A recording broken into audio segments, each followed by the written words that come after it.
O que é felicidade? Essa é a última mensagem da série Cultura do Céu. Nessa mensagem eu quero conversar com vocês, baseado aqui na palavra, no livro de Mateus capítulo 5, que fala sobre o Sermão do Monte. Aqui nós vamos ver princípios que Jesus traz para que o povo possa compreender uma perspectiva do céu. Não um olhar segundo a cultura da terra, mas um comportamento segundo um princípio do céu. Amém?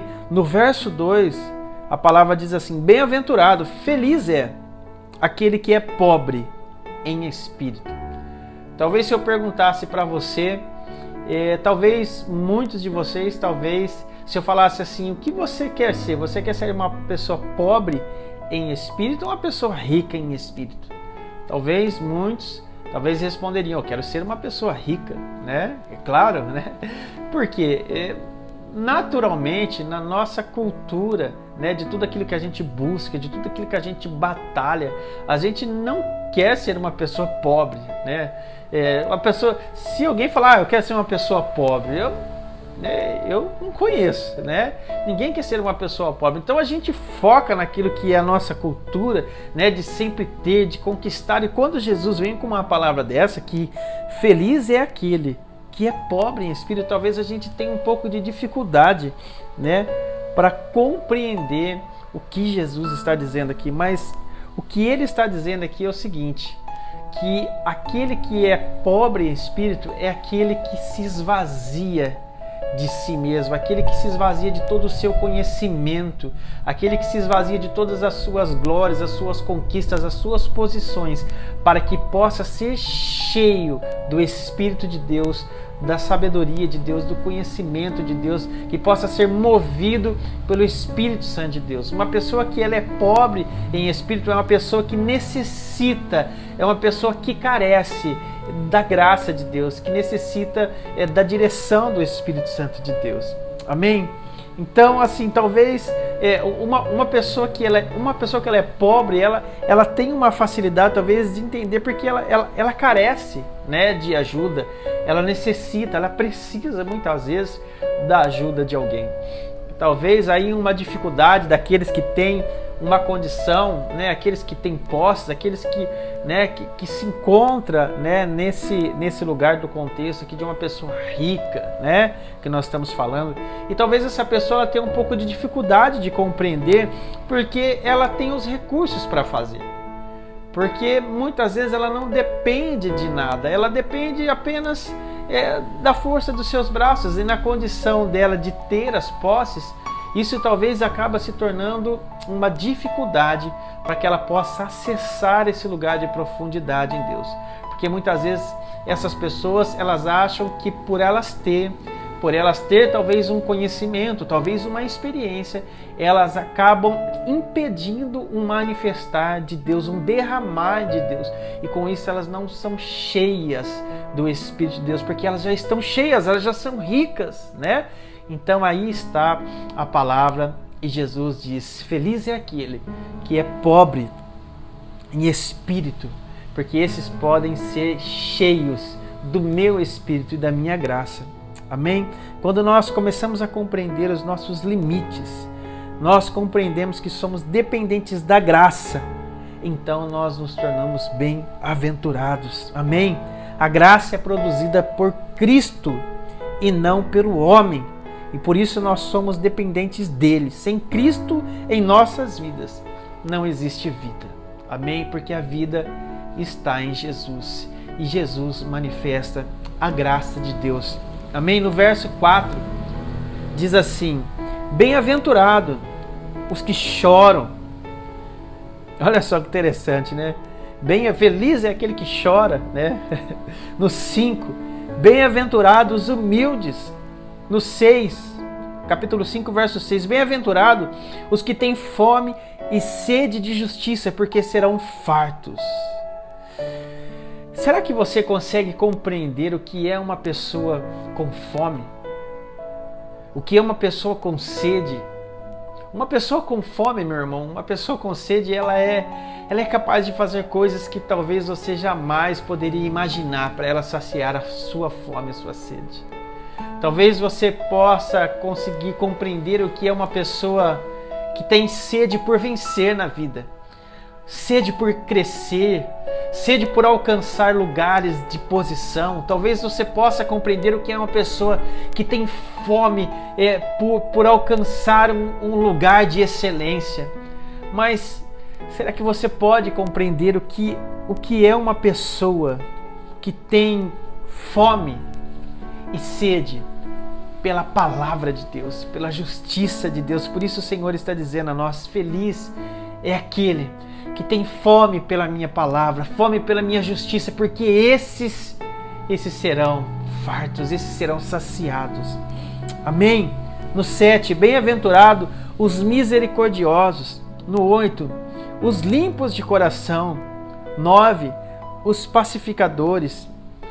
No 10, os que sofrem perseguição por causa da justiça.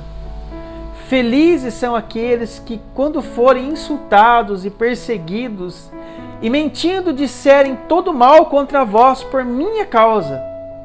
Exultai e alegrai-vos sobremaneira, pois é esplêndida a vossa recompensa no céu.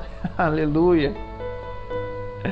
Na primeira reunião pública que Jesus faz, ele faz um discurso de uma realidade para quem quer resgatar as suas verdadeiras origens em Deus, para quem quer estabelecer o reino de Deus na terra. Jesus está estabelecendo, irmão, um padrão aqui para aqueles que querem se desprender, para aqueles que querem ser livres desse sistema e viver neste lugar que o Senhor tem preparado.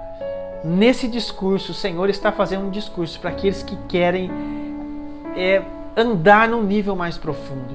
Porque essa mensagem que Jesus traz é para estabelecer um comprometimento daqueles que querem ter uma vida entregue, daqueles que querem ter uma vida totalmente sobre essa cultura, que querem acessar esse lugar. Amém? Quem quiser provar dessa recompensa esplêndida não pode ser adaptado a esse sistema maligno e atual que nós vivemos nos nossos dias. Amém? Nós precisamos ser estabelecidos pela palavra de Deus. E uma vez, meu irmão, que eu e você somos estabelecidos pela palavra de Deus, sabe o que vai acontecer? Nós vamos começar a manifestar o caráter de Deus. Nós vamos começar a manifestar o caráter de Cristo. E Jesus disse assim: eu sou o caminho, eu sou a verdade, eu sou a vida. Não existe vida, meu irmão, não existe felicidade longe desse caminho que já foi estabelecido por Cristo.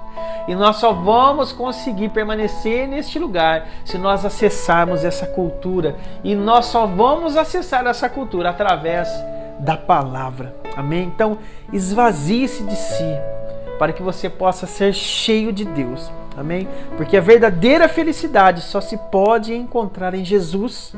A felicidade verdadeira nós só vamos poder encontrar neste lugar, nessa cultura verdadeira, nessa cultura a qual eu e você pertencemos. Amém?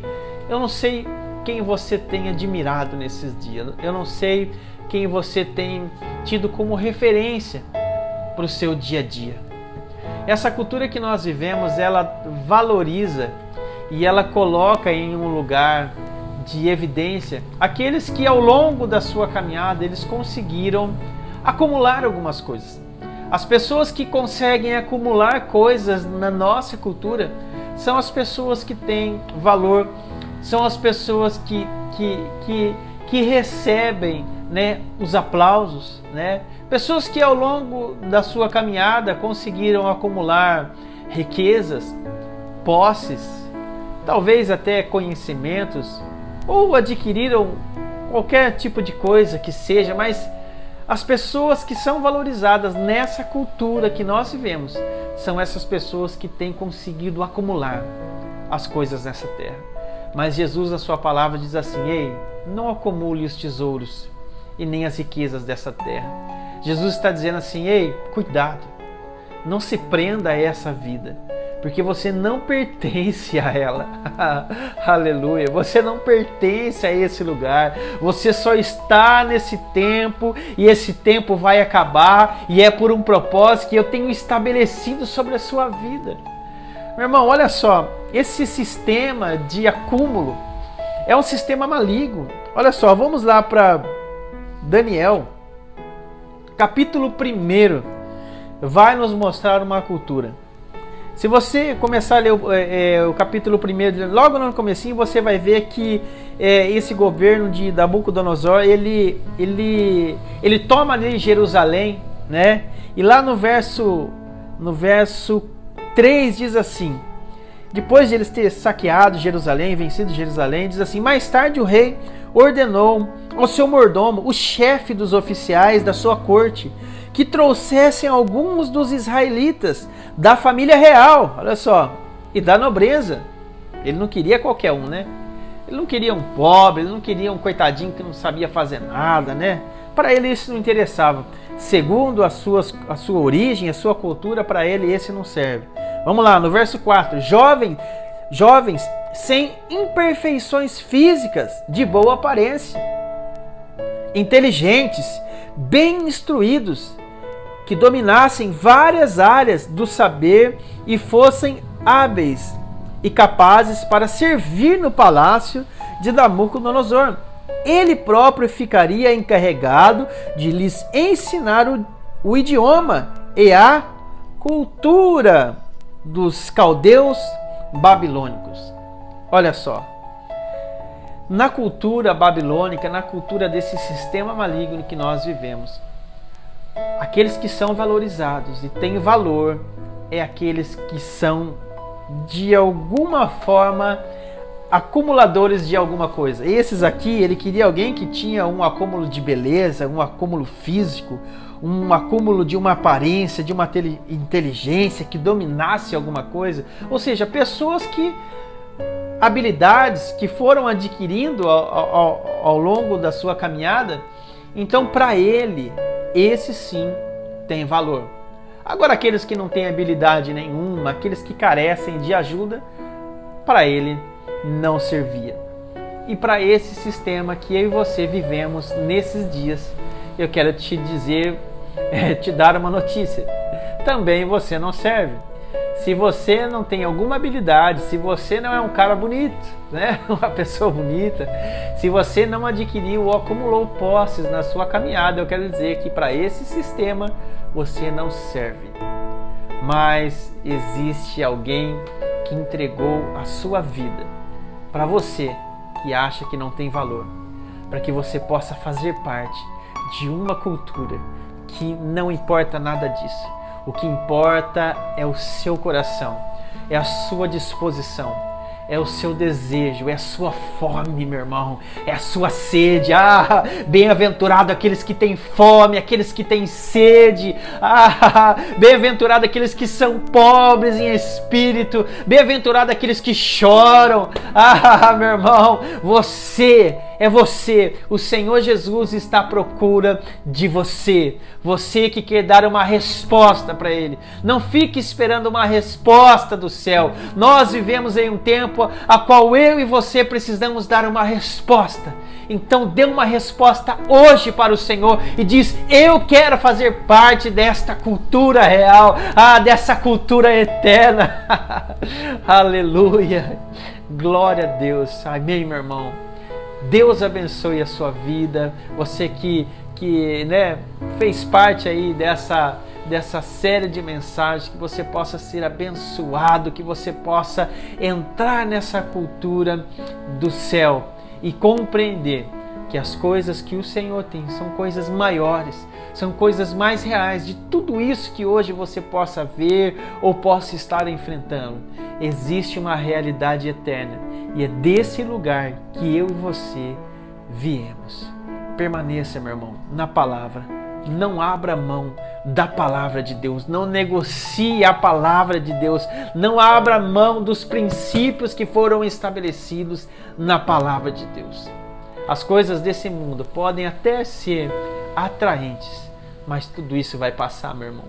Mas a palavra de Deus e o lugar da onde eu e você viemos, e para lá nós iremos retornar, é um lugar eterno. Então que você permaneça nesse lugar, na cultura do céu.